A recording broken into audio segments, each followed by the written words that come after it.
Brian Attard from the Sports Box.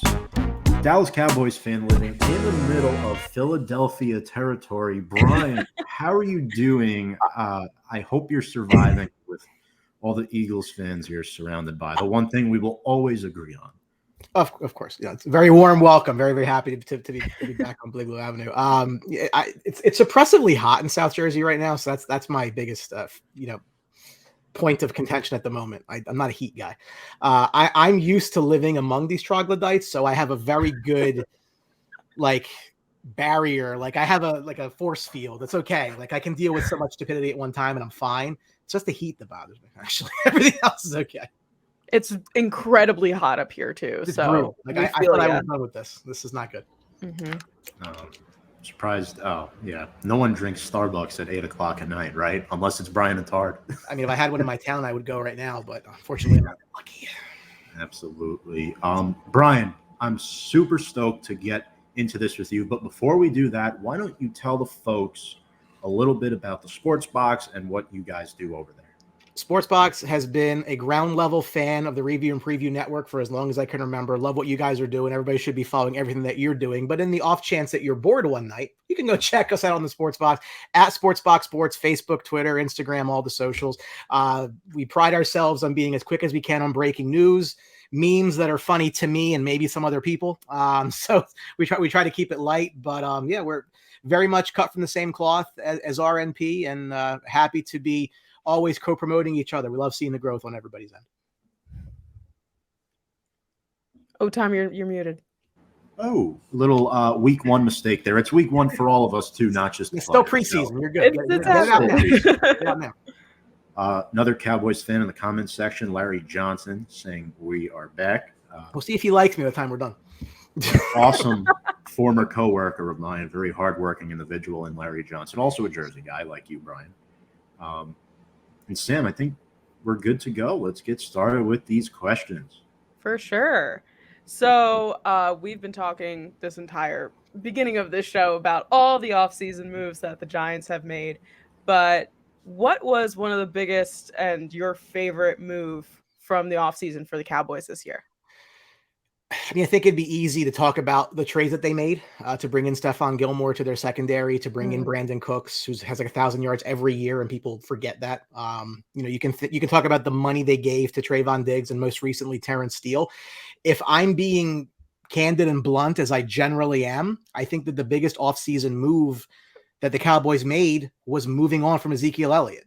Because Tom, you know me, I've been as critical as anyone about the drafting of Ezekiel Elliott. The general premise of early running backs is a topic I'm very passionate about, not very positively for your guy or my guy at the time. His contract, just everything, right? So I hated the pick. I wanted Jalin Ramsey. I think that time has proven me right on that. I don't discount at all that it's a major organizational shift to have moved on from Ezekiel Elliott. If you think back, he and Dak have been the faces of the team since they were drafted in 2016. And it's been, frankly, a lot of failure since then. But, they were never getting rid of Dak Prescott, to my disappointment and my regret. So the biggest culture change sort of thing, like the biggest face change they could have done, is move on from Ezekiel Elliott. And it's not to shortchange like some of their other offseason moves, because I was a fan of a lot of it. I was, like I said, a huge fan of getting Stephon Gilmore and Brandon Cooks. Even at their age, I think they're worthy gambles. They're still productive players for a veteran team. I have a couple reservations about how much money they gave Trayvon Diggs and how much money they just gave Terrence Steele this week. I didn't even talk about Trey Lance. I was a huge fan of that. Of getting Trey Lance. I mean, look, he can turn into something or absolutely nothing. I'll take that scratch-off ticket all day long, right? So that's fine for a fourth-round pick. Offseason to me was good all in. But as far as my favorite move and what I think is the biggest, perception changer, it's moving on from Ezekiel Elliott. I think it changes how people view the Cowboys in a lot of ways. And I think that the time was right. Frankly, it happened exactly as I said it was going to happen after they cut Amari Cooper. I said they're just setting it up to buy out Zeke next year. And that's exactly what they did, because that's what the money was for. Happily right about that. Yep. You were right, Brian. That was the gift that keeps on giving, the contract of Ezekiel Elliott. Shout out George Bristol saying, "Let's go Giants," my brother's best friend. And shout out to my dad as well under his car account name. Great to see Big Blue Avenue have a great season. Go Jets. Some people, yeah. Thanks, Dad. Humor me on this, right? So as somebody I'm in New York sports, I'm a Rangers fan, Yankees fan, right? So the Yankees and the Mets have their own thing. Is there a Giants-Jets rivalry? Like, is that even a thing? It depends, I think, on the person. Because, like, in my house, my dad's a Jets fan, but, like, we kind of help each other root for the other team. You know what I mean? But that's a father-daughter bond, I think, more than a Jets-Giants thing. Fair enough. I refuse to throw my mother under the bus on live air, but my mom's side of the family was Giants fans growing up, and my dad's side of the family was Jets fans. So there became a little split, and it's about 60-40 Giants, I would say, in my family. But again, that's like our household. It was 4-3 growing up. So the Jets pay us the rent, so it's all good. Shout out George. I've been to MetLife Stadium for three events. 2 were WrestleMania, and 1 was a Cowboys-Jets game. Yeah, MetLife Stadium, in my opinion, not the best stadium out there. It's hard. They do much better. But my question for you, and you kind of threw him in the answer to Sam's question, but expectations for Cowboys quarterback Dak Prescott. He is healthy. He was tied for the league lead in interceptions last season, but a lot of people expect him to have a bounce back season. You added Brandon Cooks in the offseason, the development of tight ends, Jake Ferguson and Peyton Hendershot. You extended Terrence Steele. I believe Tyler Smith is a little banged up. He might have missed practice today, but the offensive line is still really, really good, in my opinion. What do you expect from Dak this season? I find that when I have no expectations, I can't be let down. I don't have any good ones anyway. So, look, I expect Dak Prescott to be Dak Prescott. He's going to have very statistical, great fantasy games against teams who aren't very good. And I expect Dak Prescott to come up short against teams that are. This is who he is. This is who he's been. We've been down this road repeatedly with him. I have little to no confidence he can lead the team anywhere, and little to no confidence that he can even be a passenger at this point. So it's really the tragedy of the Dallas Cowboys from my vantage point, right? Because the Cowboys, despite the fact that the head coach is an idiot and the GM is a bigger one that the owner obviously won't fire, their defense is excellent. It's well coached, and there's some really nice pieces on their offense. Like, they've drafted well. But with anything in this league, it comes down to your quarterback, and it comes down to Dak Prescott's complete inability to be a difference maker when it matters. So when they play the Cardinals and the Panthers, I'm sure he'll do just fine. He'll probably have 350 yards and 4 touchdowns. That's what he'll do. But the Cowboys schedule, as I'm sure you guys know looking over yours, is not very easy this year, especially compared to last year. You know, they're only going to go as far as they can drag Dak Prescott. And to be very blunt, I don't think that that's very far. And he's going to get a new deal, right? Because, you know, you and I think, Tom, were talking about this when that deal was signed, because you knew how upset I was at it. That it was always going to be ripped up after year 3. If you look at that contract, I have it written up over here. The cap number this year is 26.8. It's 59.5 next year.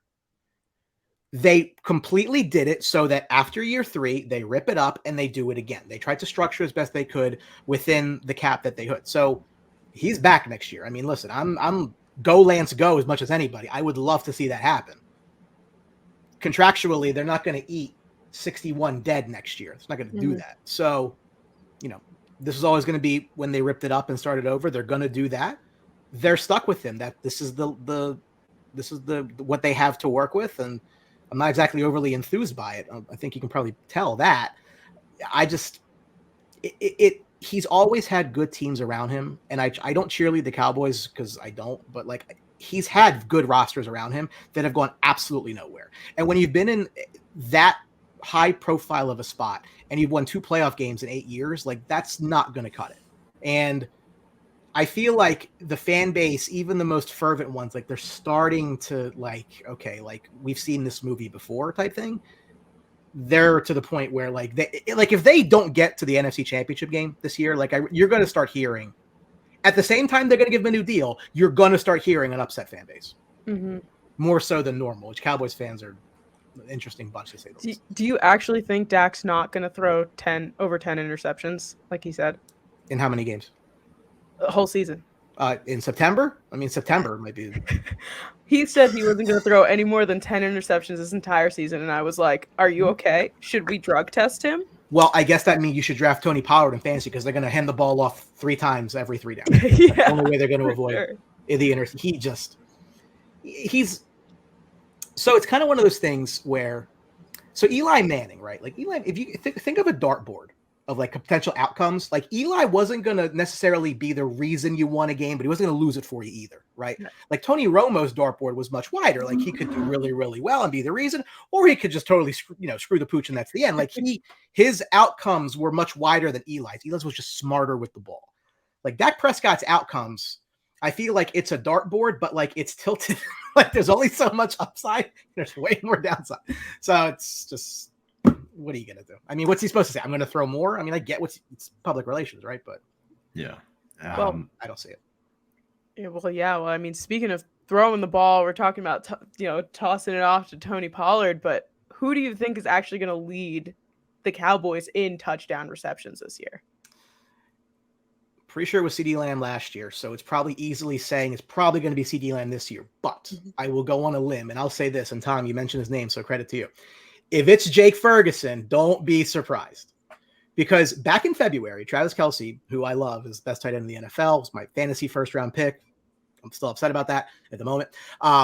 He was asked who he sees around the league that remind him of himself. And one of the names that he mentioned was Jake Ferguson. With Dalton Schultz moving on to Houston as a free agent, good for him, whatever, get your money. I think that the loss of him is an underrated story around the Cowboys. And I expect them to continue to really, rely on the tight end still. And I think of the guys that they have, they mentioned Hendershot, they drafted Luke Schoonmaker. I think Ferguson is the guy who is most likely to make an impact. We just talked about them moving on from Ezekiel Elliott, and it makes you wonder who is going to replace those 12 touchdowns that Zeke had, especially inside the 10. Of the 12 touchdowns that Zeke had last year, only 2 of them were more than 6 yards out, and 7 of them were 1 yard or less. So that formation, I think, leaves an opening. Pollard had 9, but Pollard's more of that shifty type back, that pass catcher. I mean, he can do a lot more with space than a guy like Zeke can. I could certainly see the Cowboys using a big body like Ferguson, 6'5", 245. Even Dak can hit a target that big from in close. So I'll roll the dice, take a shot.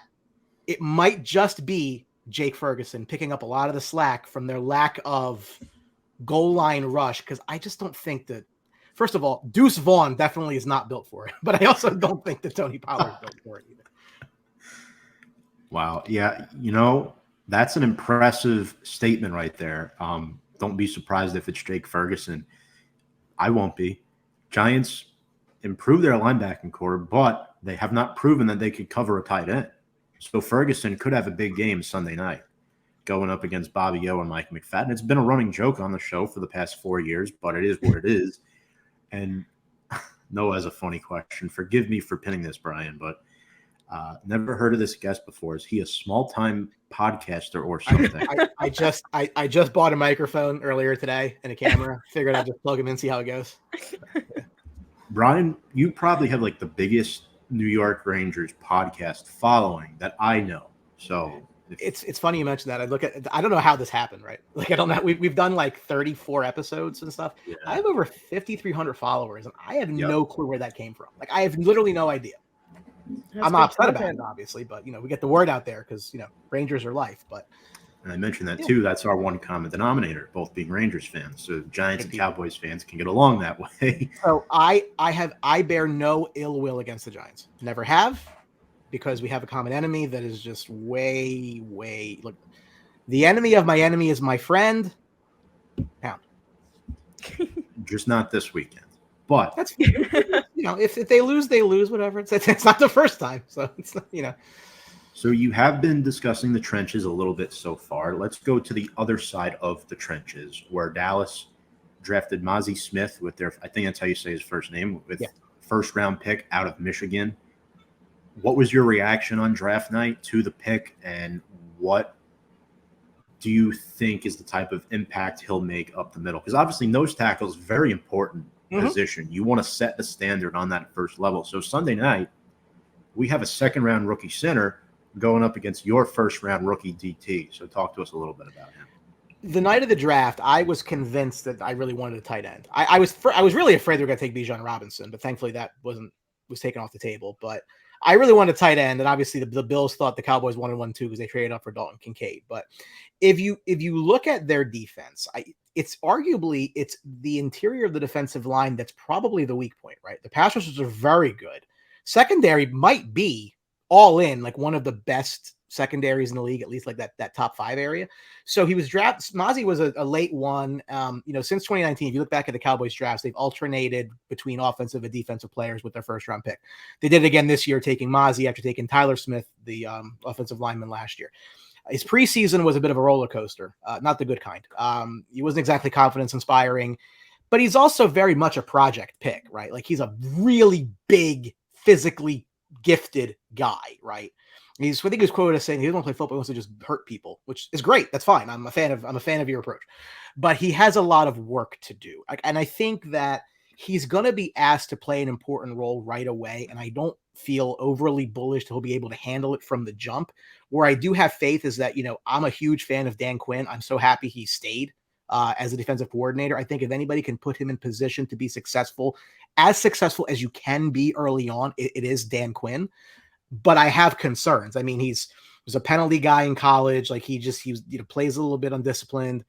You got to tighten that up. You can't give yards away in the NFL. The teams are too good. So that's my biggest concern for him. But again, a guy of his size, I mean, it's a physical specimen. I mean, you can't teach that, right? So if they can work with him and really, bring out what's in there, I'm excited about the pick. I was surprised they went that direction. I thought that they'd be looking, being that they were getting rid of Elliott, being that they, let Dalton Schultz go, that with the investment to Dak, you kind of want to make sure your offense looks as good, at least cosmetically, as possible. So I was kind of surprised they went in defense, but they have alternated year to year. So I guess next year they'll probably take another lineman. Mm-hmm. And speaking of the defense, I mean, you guys, like you said it earlier, I mean, Dan Quinn has developed this amazing defense. I actually really love Micah Parsons, even being a Cowboy. I think that he is fantastic and super talented. So you have him, Lawrence, Armstrong. Where would you rank this Cowboys pass rush within the league? I think they're top 5, and I think that's conservative. I mean, their defense really, look, offense makes headlines. We know that, but their defense really is very good. They've been known for their offensive line for years, but they've drafted really well defensively the last couple of years. It's not just pass rush, right? But because for all his faults, Diggs is a player, especially, where they got him, he was going to be a guy that they took in the first round. They ended up with CeeDee Lamb and then took him in the second round because he was still there. So they were obviously pleased about that. The news of the day is troubling with Nick Bosa's mega deal because Micah Parsons is going to write a check. I mean, like you said, I mean, he's a phenomenal talent. So I'm going to tell myself here, I wasn't on board with the pick at the time simply because I thought I was getting a corner. Like I thought they were going to get Surtain or JC Horn. So in my mind, that's what I was getting coming in. So I was disappointed that they didn't get one, but clearly, I mean, in a redraft, he's got to go top 2. I mean, maybe even 1. It's an excellent unit, a well-coached unit. They've led the league in takeaways the last 2 seasons.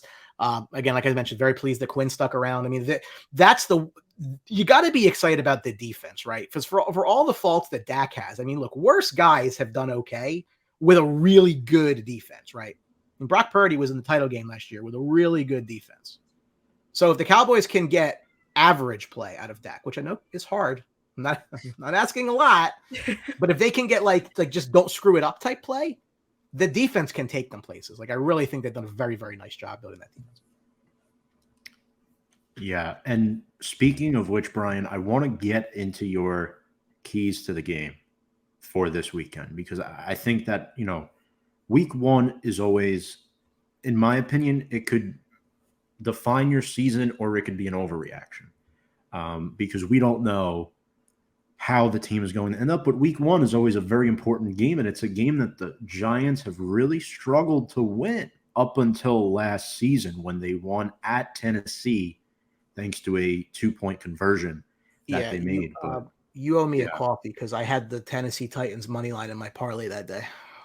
I think it was the last one. Or maybe I'll bring my coffee. That's fine. Well, I'll never forget when the Eagles won the Super Bowl, the Philadelphia Eagles Dunkin' Donuts coffee they were serving by my house. It was disgusting. You should have swore off it right then and there and just gone right to Starbucks. Yeah. But keys to the game for Dallas, Brian. What does Dallas have to do to win? This is a Sunday night football game, very close, divisional opponent. A lot of people are, America's still not confident in the Giants yet. I feel like respect has to be earned again this season by the Giants. Yeah, I think on paper, a lot of people view Dallas as that better football team. Well, I mean, from a Cowboy standpoint, look, the Giants have this guy at running back who's pretty good.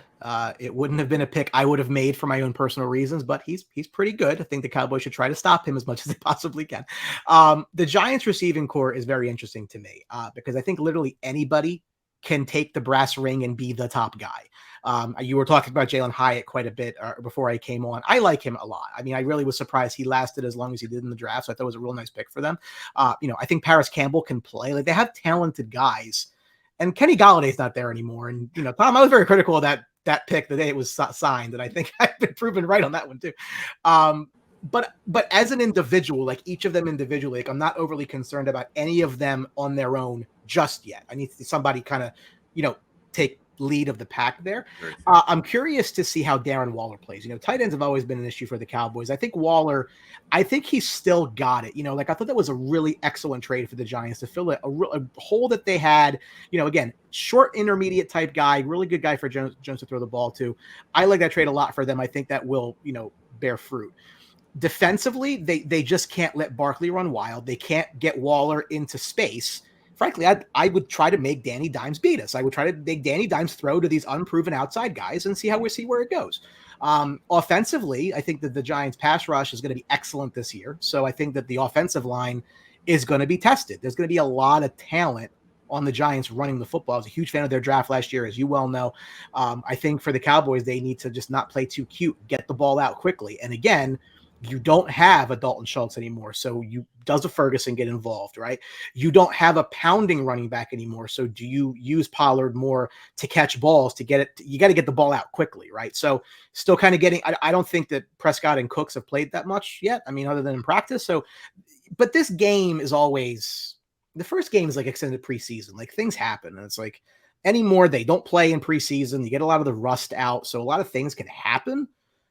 But again, I think the story with the Giants has not really changed that much. I think it's still, to your point, I think that for the season that he had, I still think, generally speaking, people will say, you know what, if someone's going to beat us, make the quarterback beat us. I don't know if he can. Yeah, definitely. I guess we're going to end off on kind of the NFC East as a whole, bringing together all of us here.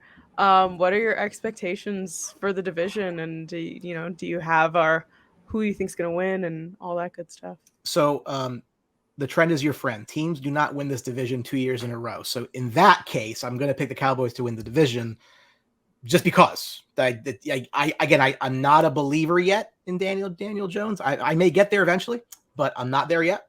I frankly have never thought winning a division was like this grand event either. Quarter league wins a division every year, but we'll go with the Cowboys. I think that probably, frankly, slots the Eagles second. I mean, even if their quarterback comes down to earth, which I do expect, they have a really deep roster around him that makes him look very good, frankly. So I think they're going to be fine. I think that they were very much a product of their schedule last year, and that's not to take away from that roster, because I really do think it's very good. They're great in the trenches. Their pass rush is good.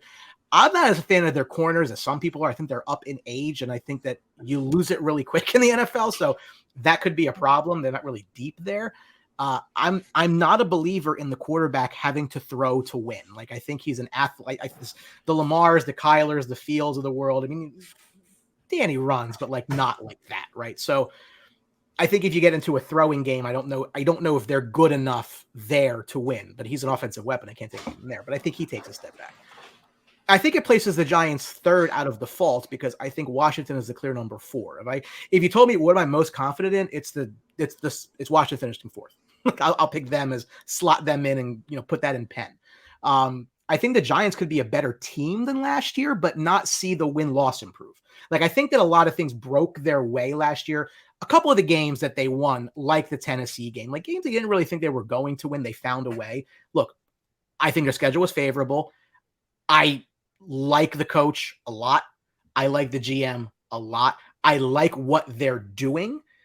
I hope that they're not a victim of their own success, in that if they could be a better team, and I think they're going to be a better team, the wins and losses might not show it, simply because it is a harder slate of games, and you might not get, for all the times that the ping pong ball bounced your way, it might bounce the other way to even it out, regression to the mean, right? So I like a lot of what they do. Storyline to me is the contract Danny got and the contract Saquon didn't. And I think that that's going to be the story that hangs around, because there's going to be games that Saquon is the reason. And that's going to happen more often than not. I think Jones is under a lot of pressure to now validate the money. What does that do for him? Does he try to do too much now? Because now he's got that pressure. I think it's a fair question. But again, Washington's Washington. Until they get out of their own way, they're still always going to be Washington. Maybe one day, long time from now. But I think right now, that's kind of the way that I see it. And please don't take it as a slight to the Giants. It's not meant to be. Like, I just think that that's kind of where they fall. I like the direction they're going. Like I said, I was a huge fan of the Thibodeau and Neal last year. I thought it was great. Big fan of that. I like where they're going. They have people in good places that should lead them where they need to go. But again, Tom, is it the Rangers last year compared to the year before? Like you go above and beyond your expectation, and now your expectation is higher when really you're a little better, but you're not there yet. Like, could you see kind of those correlations? Because I can see a little bit of it. I do agree. Now, do I entirely agree with you on DJ? No, but I do see where you're coming from with this, right? I mean, Dallas is a very tough team, right? They're still very good. Philadelphia, still a great team. Yes, they lost players on defense, but they still have talent. You slide in the Kobe Dean. You slide in Jalin Carter.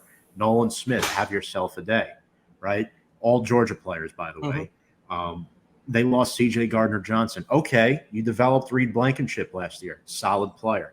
So looking at talent-wise, yes, the Giants have the third best roster in the NFC East. And I think when they play the AFC East this year, those are four tough out-of-conference games. The Giants went 5-0 against the AFC last year, because Game 17 was an AFC game as well. Yeah. This year, it's probably going to be different. And remember, the Giants went 1-4-1 in the NFC East last year, yet still made the playoffs, because they were near perfect outside of the division. So, yeah, it's definitely a fair assessment. I don't disagree with you there. The record might not improve, but the play might improve. You're right. But is there a possibility we're all fooling ourselves here? Absolutely. I think sky's the limit for the Giants. I think they could win this division. If cards fall right, the NFC East, no repeat division winner since 2004. If the Giants come out and beat Dallas week 1, that could really set the tone for their season. So, Sam, what do you think? Well, not to interrupt you, but not only that, I think that could also set Dallas under the tailspin too, because there's a lot of pressure on them. So, like, I think Dallas needs the game more than the Giants do. Yeah. I mean, I have a feeling Giants specifically are going to go into these division games a lot different than they did last year. I feel like I wholeheartedly agree with you with the fact that the Eagles are still a good team, but like they're down a peg this year. And I'm sorry to Jordan, my friend Jordan is a major Eagles fan if she's listening, but I just think that that's true. But overall, this is a very competitive division, which people don't even realize. I mean, even Washington in the mix. And I think Noah even put a comment in here about dumping Snyder. Huge improvement for Washington. Sure. Sam Howell. I mean, I don't know how great Sam Howell is going to be, but we'll see what happens. It's crazy to think that the NFC East is a competitive division, but I think it's really up for grabs. Snyder's going to be a difference maker eventually. I don't think it happens overnight. For sure. That's why I said, like, they're Washington until they're not. Like, you still have to, work all of that influence out the door. Improve a fan base. Apparently, they're thinking about changing their name again. I mean, figure it out, right? So, like, they got to get a direction there. They will. I mean, I don't think Sam Howell's their quarterback of the future. I go back to, the Chase Young draft, and like I said, like, I didn't like that pick for them. You need a quarterback. They didn't take a quarterback, and it's just. I mean, Chase Young's done absolutely nothing for this team, unfortunately. Super talented player, but like, how many defensive linemen can you take? I mean, I think at that point it was like 4 first-round picks in a row, and it's like, you want to take best player, but you got to take best player at a position that you actually can use them. Like, you can't. You got the best defensive line in the NFL, and like that's all you have, and it's like, well, yeah, And if Caden Smith doesn't score that touchdown against Washington in 2019, the Giants have Chase Young and not Andrew Thomas potentially. So, it's there you go. We talk all the time. Like, I'm a big advocate of tanking. Like, if you're not going to win, lose, because it's so much better off. And I can point to specific spots, whether it's Trevor Lawrence not going to the Jets, whether it's San Fran giving up 3 1s to go get Trey Lance when it was just 3 meaningless games they could have just lost and got there anyway. That's my own personal view, but no, absolutely. It's just a team. If you don't have a quarterback, like it's look at San Francisco. It's a miracle. It is a modern miracle that they're as good as they are. Imagine if they actually had anybody. I still don't know about Brock Purdy yet. I'm not really sold on him either, but that's a conversation for another day. I think he's very good, but I'm remembering what I saw at Iowa State 2 to 3 years ago. But back to the game here. Cowboys favored by 3.5 on the road, Sunday Night Football.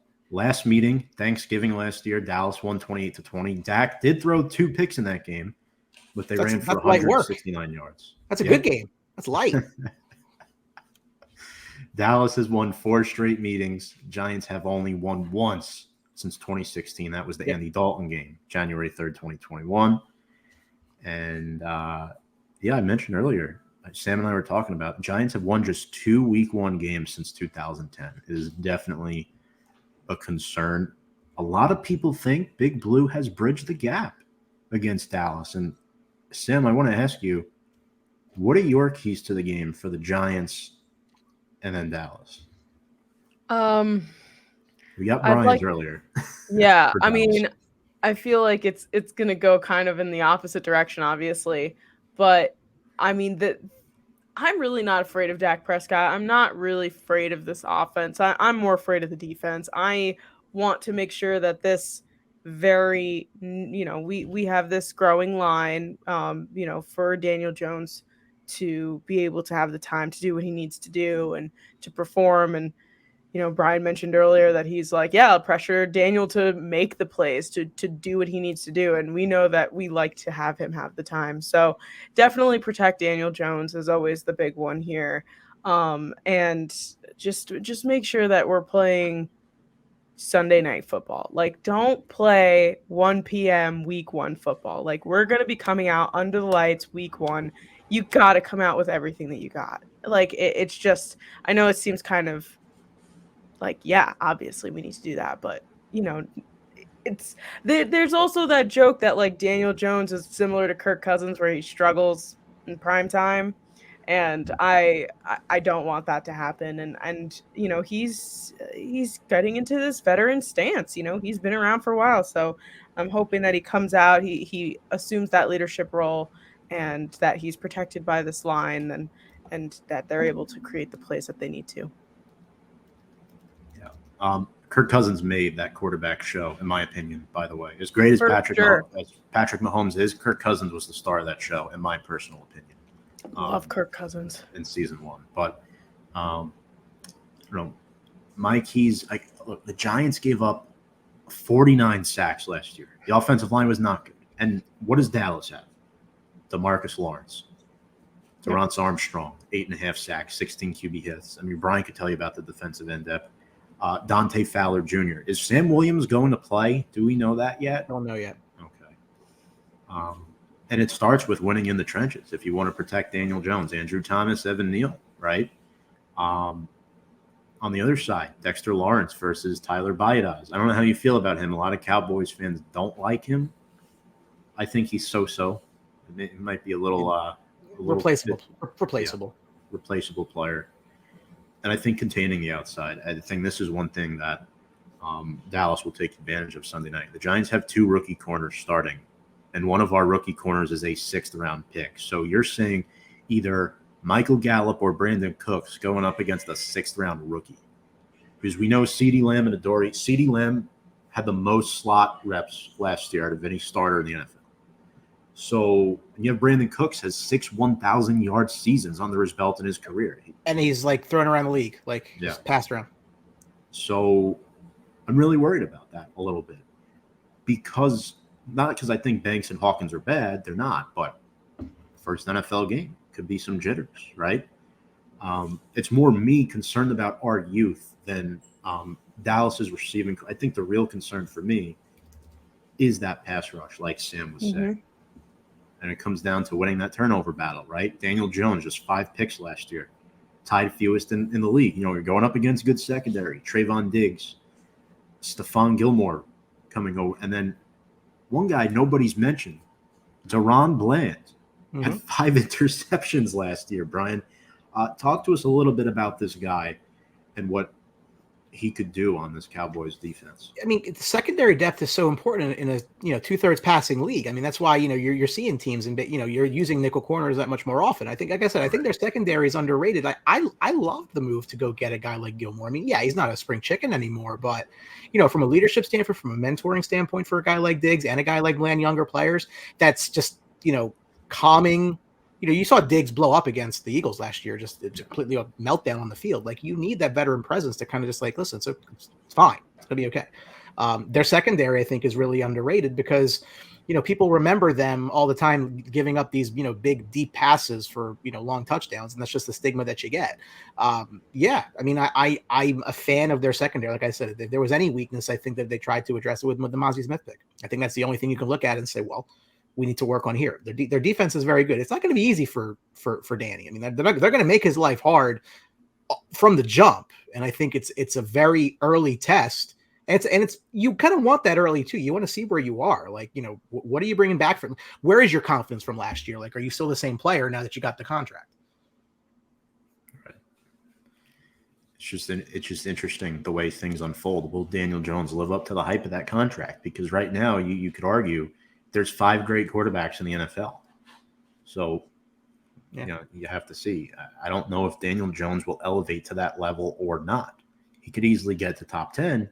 He might be there already. Who knows? Well, here's the thing. In my personal opinion, I think all 5 of those great quarterbacks in the AFC. So the NFC is wide open. Like, that's the thing. Like, the AFC just depth. There's going to be teams that miss the playoffs in the AFC that are going to be like, wow, I cannot believe that team missed the playoffs, but there's only 7 spots. Whereas in the NFC, we think back to the Vikings last year, total fraud of a team, but they won a lot of games and the Giants exposed them. So you're going to see teams get in the NFC have no business making the playoffs, and teams in the AFC have no business missing it, but they don't because it's so many chairs until the music stops. Right. I think the Chargers and the Dolphins are 2 perfect examples of that. But for sure. Absolutely. Even the North. I mean, I think Pittsburgh's pretty good. I don't know how they get in. But I agree. That's the thing. Like, you look at these divisions, I mean, top to bottom, like how many teams, if you exclude the AFC South, where I really think only the Jaguars are good, right? Each division's got like 3 teams where you can say like, those are pretty good teams. Like, Denver's shouldn't be as awful. Right. I mean, top to bottom, the NFC, the AFC North, I think is quite good. And the AFC East has 3 just bulldozer type teams and New England. So like there's just a lot of depth. Yeah. Let's get into our players. Time to say that. How much Patriots are just at the bottom of the barrel now. Look, you know what? Sports are in cycles, okay? Let them dead for 10 years. Like, they had it too good. Yeah, okay? Like, for sure. Fine. And they're okay with that. They should be okay with that. It's fine. And they're still not like one of the worst teams in the league, too. They're average, below average, right? So quickly here, I know, Brian, you touched upon several players before. Sam, I'll start with you here first. Couple players to watch from each team, players you'll have your eye on Sunday night. Cowboy side, I'm going to go Micah Parsons just because he is an outstanding human being and fantastic player. I think that he's going to be a huge nuisance for us. But I also just like watching him play. But definitely going to be keeping an eye on him and keeping an eye on Tony Pollard and Deuce, just seeing how that run game is going to be different. And obviously with Zeke on. And on the Giants side, I'm going to say Darren Waller because I'm just so freaking excited to see him on the field. I could cry at how excited I am. I think that he's going to be absolutely amazing. I think that he's going to get open. He's going to score a touchdown. I'm really stoked. So he's definitely going to be my main player to watch, as well as a couple other Jalin Hyatt, Paris Campbell, that kind of wide receiver core, just to see how that chemistry is going to play out for between them and DJ. Brian, you mentioned Jake Ferguson before. Are you officially throwing him in the mix there? Is he one of your guys you have penciled in? If you drafted Travis Kelce and you're upset, you should probably see if Jake Ferguson's available, because I would take a shot on that. I have a feeling. If you can like stash a guy, again, if you told me, by week 10, he's got like 6 touchdowns, like I wouldn't be surprised. And he may not have a lot of yards, but I think that they're going to continue to feature that position. They have. I don't think they're going to change the offense because, at the end of the day, like, how good really is Dalton Schultz? Like, he's a mid-round pick. Like, it wasn't like the stud guy, but he was productive. So, is it plug and play? I don't know. But Travis Kelce likes Jake Ferguson. I like Travis Kelce. We're going to play transitive statements. Let's go for Jake Ferguson. I'd like to see what Parsons does off the Bosa deal. Like, I think that that's a motivating factor. These guys are all about their dollars and cents, right? So if that could be a motivating factor for him to just have this unbelievable better year than last year because he wants to get himself set up for a big deal like that. And on the other side of the ball, listen, Kayvon Thibodeau is going to be a monster. And he's the pass rush you're going to forget in this game because everybody's focusing on Micah Parsons, right? So don't be surprised if like Thibodeau comes out with 2 sacks in this game simply because, hey, what about me? I was a high pick. What about me? And I think that this stage presents itself for, again, go grab that brass ring, set the pace for the rest of the year. I think that he could be somebody who's going to give the Cowboys fits. I love Kayvon. He's a good player. Had a little nice YouTube video on his channel about his upbringing. Fun to watch. For me, for Dallas, it's Dak. I want to see what he does. New OC and Brian Schottenheimer. We'll see what happens there. I like Jake Ferguson, too. 2 touchdowns off his rookie year. And then the pass rush. D-Law, Dorrance Armstrong. Very, very scary. For the Giants, like Sam said, Darren Waller is awesome. Saquon coming off contract disputes. We'll see how he performs. He kept the Giants in the game against Dallas last year, the first game. Evan Neal coming off that Dallas pass rush, coming off a tough rookie campaign. And then the rookie corners, too, and Banks and Hawkins. And I'll just throw the whole team in there. Why don't I? Bobby Okereke. Giants finally have a good linebacker, one of our 10 captains. Giants love to go with 10 captains. It's a lot, but to each their own. 150 tackles last year for the Colts. Big upgrade over Jalin Smith and Tay Crowder. Almost forgot his name, Sam. That draft. If they had just gone Jalen Ramsey at 4 and Derrick Henry, they took Jalin Smith. What kind of difference does that make? It makes me sick. Maybe he was a Cowboy for a few years. That's right. Yeah. You don't remember because he didn't do anything. Right. And much better at Notre Dame. Yeah, you're a Notre Dame guy. That's right. All right. So let's get to our game predictions. Officially. Brian, as the guest, we'll start with you. Go to Sam, and then I'll finish. Are we doing pom-poms tonight, guys? We're going to pick our team. Possibly. So Dak's like 10-0 against the Giants last 10 games, right? So you mentioned that Cowboys won loss since 2016. For all his faults, Dak's done really well against the Giants. Again, it's always weird in the opener because you don't have anything to like build anything on. Like preseason doesn't matter. Last year's out the window. I think that the line makes you want to take the Cowboys -3.5. So I think they win by 3. Give me the Cowboys by a field goal, 23-20. Wow.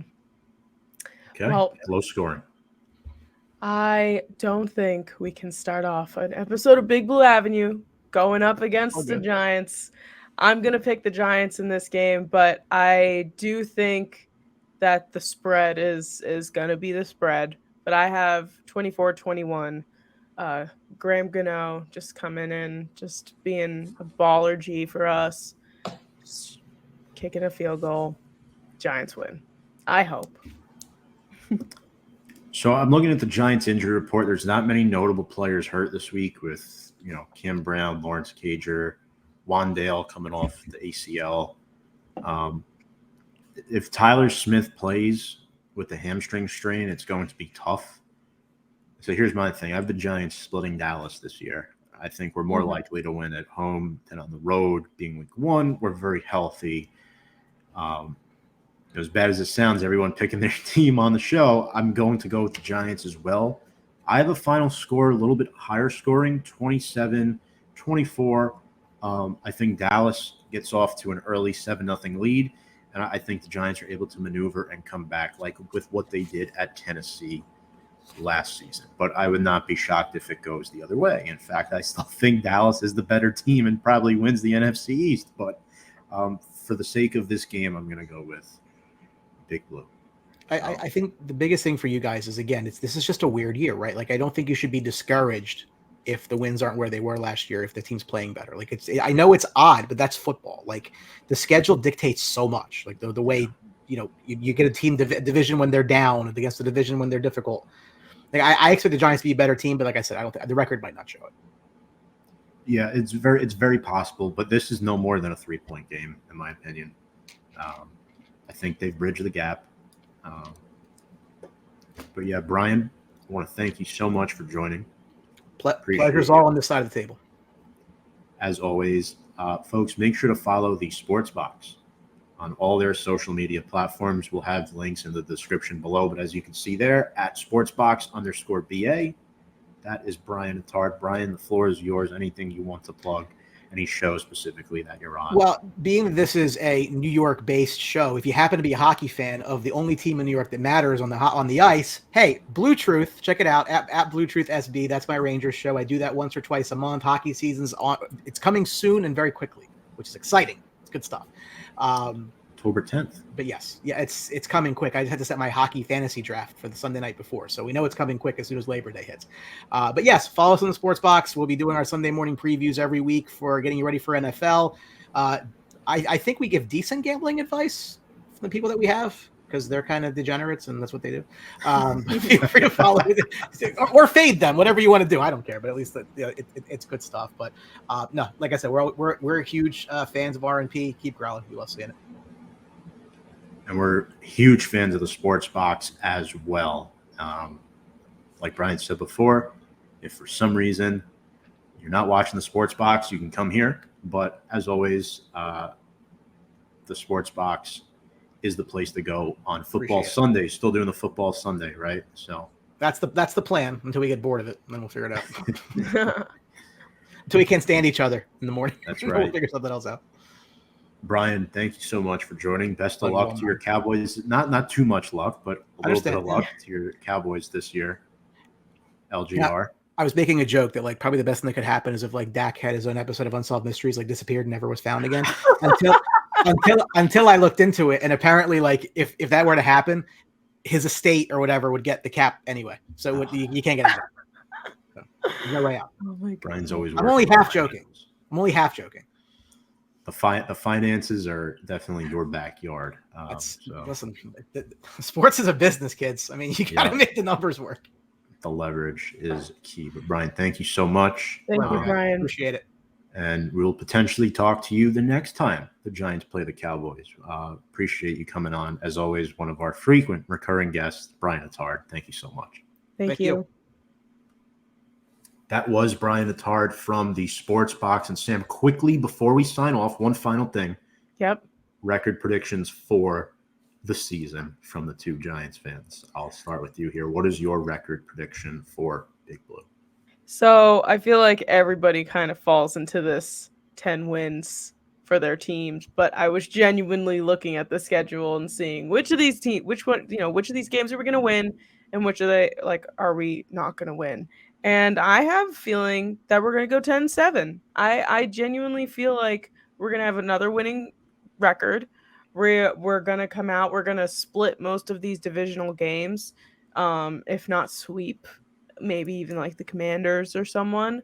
But I genuinely think that we're going to have a 10-7 record and that it's going to be a good year. So I'm looking at the schedule right now, and Brian brought up a lot of good points before. The schedule is tougher this year, but we're still playing third-place teams across multiple divisions. I think the Giants' ceiling is 11-6. I think their floor is 7-10. It's not that big of a window, ladies and gentlemen. And I think 7-10 only happens if everything goes wrong. So I am going to go with 11-6.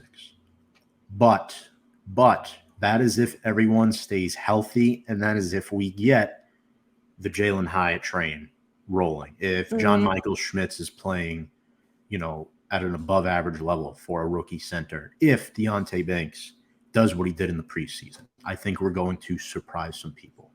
It may not be a win over Philly this year. It won't be a sweep of Dallas, but a split with Dallas is possible. A split with Philly is not out of the question. So I'm excited to see what the season brings. I know people might think, oh, Tom, you're being a little bit too optimistic, but we have the Cardinals in week 2. That's as close to a give me as you can possibly get. Noah predicts 2-15. Our good old troll, Noah Dog Dibler, which Noah. actually, I think the Falcons might win the NFC South this year. What? Yeah, I do. Bold. Giants going undefeated? Absolutely not. I would as cry. much as I love that, it will not happen, Anthony. Hate to ruin your dreams there, but that is my prediction, folks. 11-6. If you like what you watch, make sure to check us out in our social media platforms, Instagram, Twitter, and YouTube at Big Blue Avenue. Appreciate all of your support, comments, questions throughout the night. Sam, this was awesome. Our first show back, outstanding guest, and I'm just very excited to be back doing this weekly with you. For sure. It's good to be back. It's good to be talking about Giants football, and that, we're back in the swing of things. And I'm excited to see how week 1 plays out. And even if it doesn't play out too well, I'm confident for this season. I think it's going to be a good season of Big Blue Avenue this year. Let's hope. That's all we can hope for. Folks, appreciate you all tuning in tonight. We'll catch you all next Thursday at 7 p.m. We're going to be on a different date next week due to a scheduling conflict, but primarily this season we will be broadcasting Wednesdays at 7 p.m. On behalf of Sam Cardona, I'm Tom Scavetta saying so long. Hope you all enjoy Sunday night's football game. And without further ado, let's go Big Blue.